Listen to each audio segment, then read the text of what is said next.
ये कथा बौद्ध भिक्षुणी विशाखा की है। विशाखा ने एक धनी परिवार में जन्म लिया था। उनके पास किसी भी चीज की कमी नहीं थी।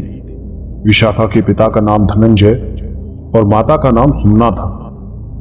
उसके माता पिता शुरू से ही भगवान बुद्ध के प्रति श्रद्धा रखते थे। वो उन्हें बहुत मानते थे। बुद्ध के हर सभा में वो जाया करते थे। विशाखा भी बचपन से ही अपने माता पिता के साथ धर्म श्रवण को जाती थी। कहा जाता है कि विशाखा मात्र जब 7 वर्ष की थी तभी वो श्रोतापत्ति के फल को उपलब्ध हो गई। श्रोतापत्ति का अर्थ होता है ध्यान की धारा में बह जाना, यानी स्वयं को छोड़ देना उस अस्तित्व के हाथों में और अपने में डूब जाना। मनुष्य जब ही अध्यात्म की यात्रा पर चल सकता है जब वो श्रोतापत्ति को उपलब्ध हो जाए। ये मनुष्य के जीवन के अति महत्वपूर्ण पड़ाव है। मनुष्य के शरीर को 7 चक्रों में विभाजित किया जाए तो ये तीसरा महत्वपूर्ण मणिपुर चक्र होता है। पहले 2 चक्रों तक प्रकृति अपना काम करती है।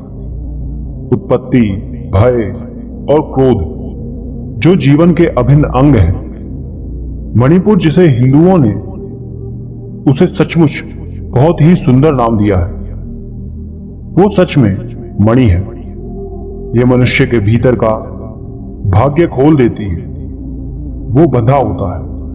बिना गुरु के सहयोग के वो कभी नहीं खुलता, पर जिसका खुल गया वो समाज की नजरों में आपको पागल से लगेंगे। आप उन्हें कहेंगे कि वो तो दीवाना सा हो गया है।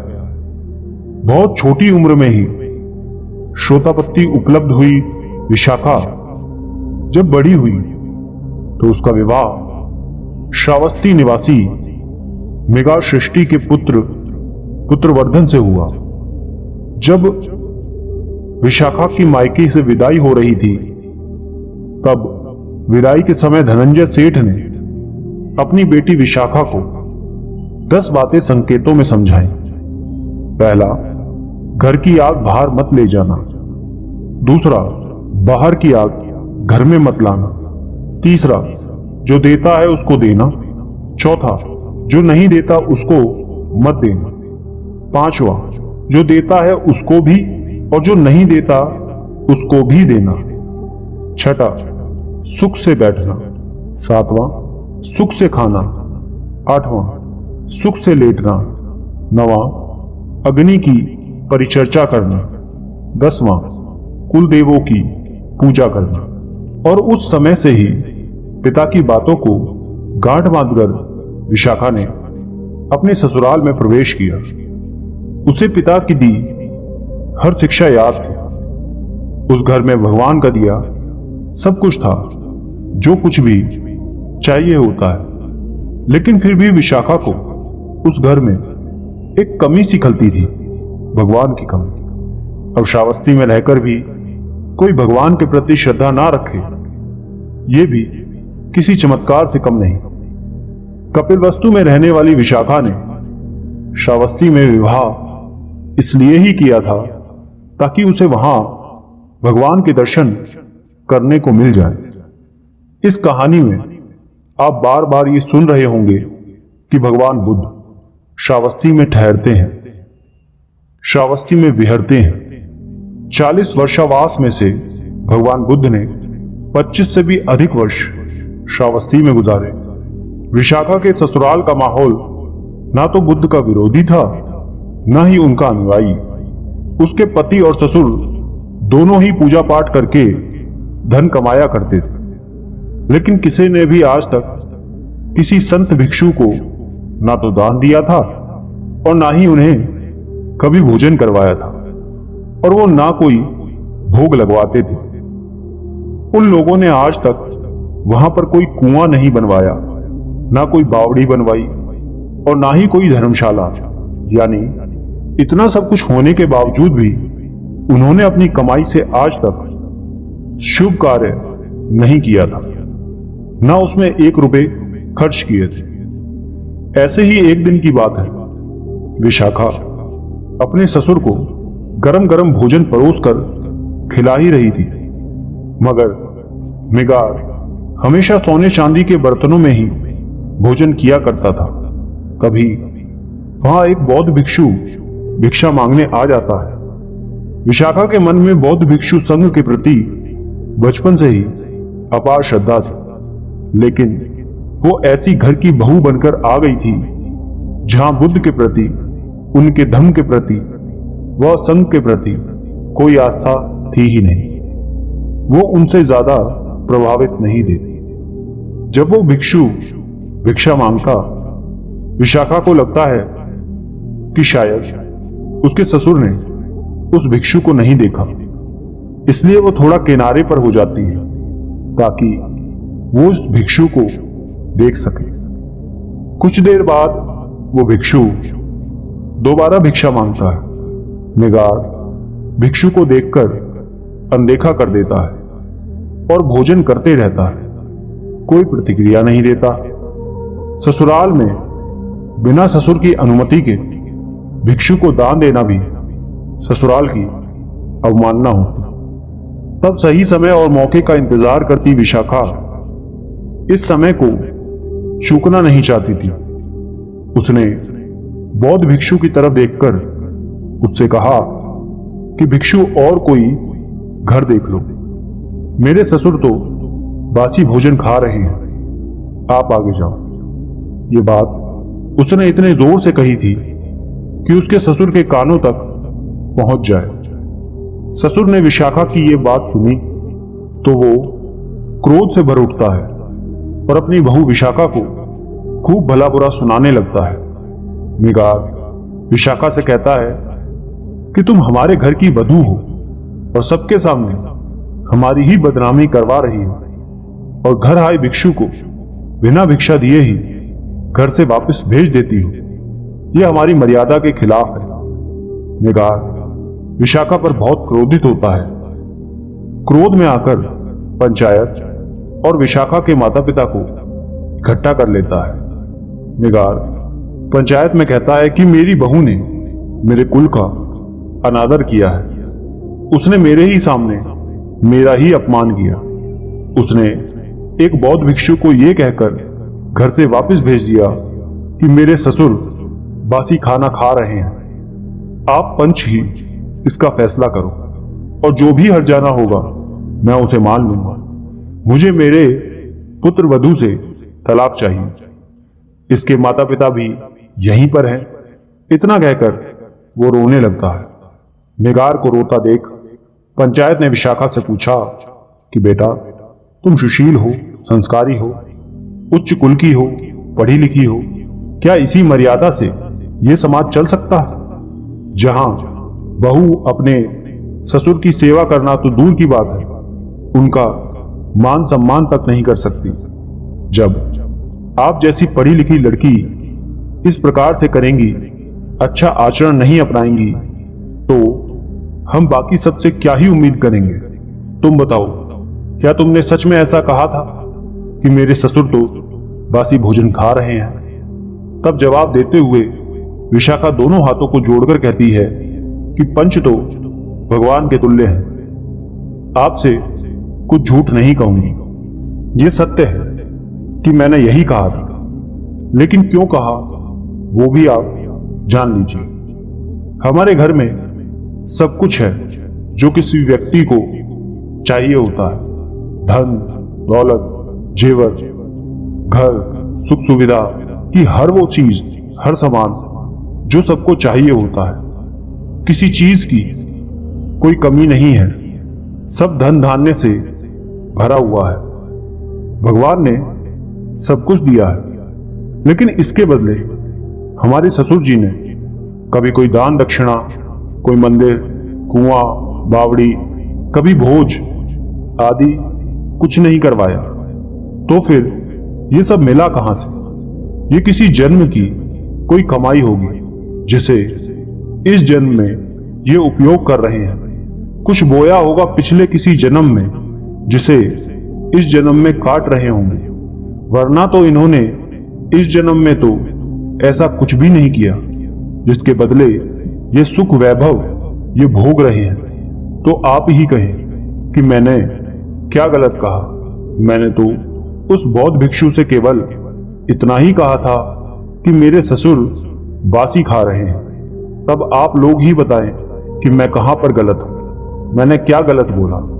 विशाखा की ये बात सुन पंचायत उसकी प्रशंसा करने लगते हैं और मिगार से कहते हैं कि तुम्हारी संपत्ति पर तुम्हारी बहू का कोई अधिकार है या नहीं।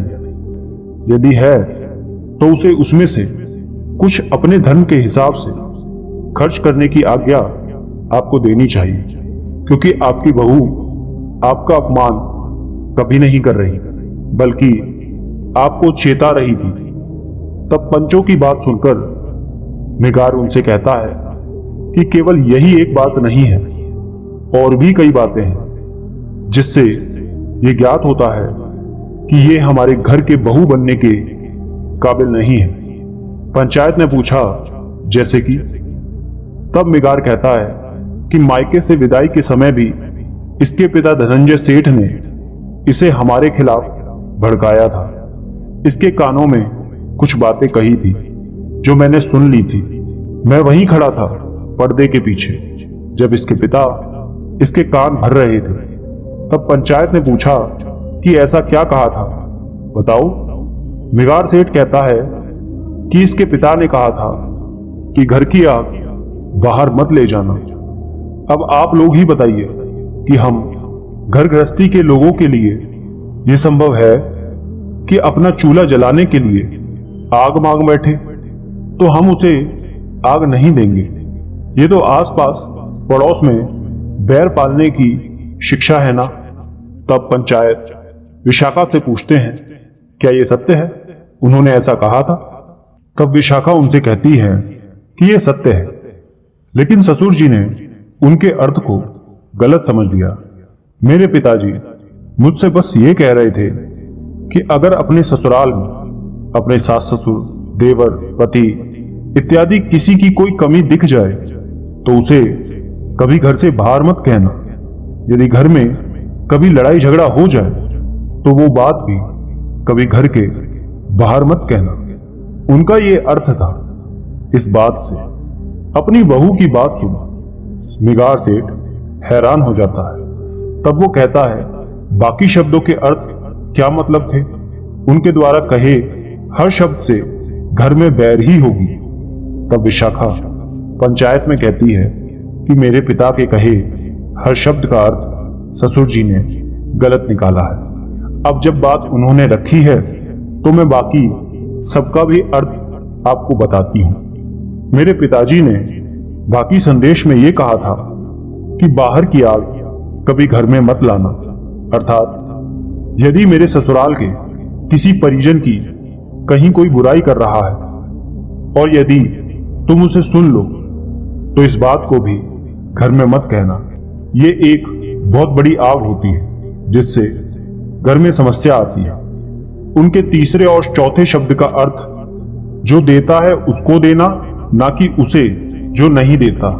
इससे यह मतलब था कि यदि किसी पड़ोस या रिश्तेदारी में किसी को किसी वस्तु या धन उधार देना पड़ जाए तो उसे ही देना जो वापस कर दे, ना कि उसको जो वापस ही ना कर सके। उनके पांचवें शब्द यानी जो देता है उसको भी और जो नहीं देता है उसको भी देना।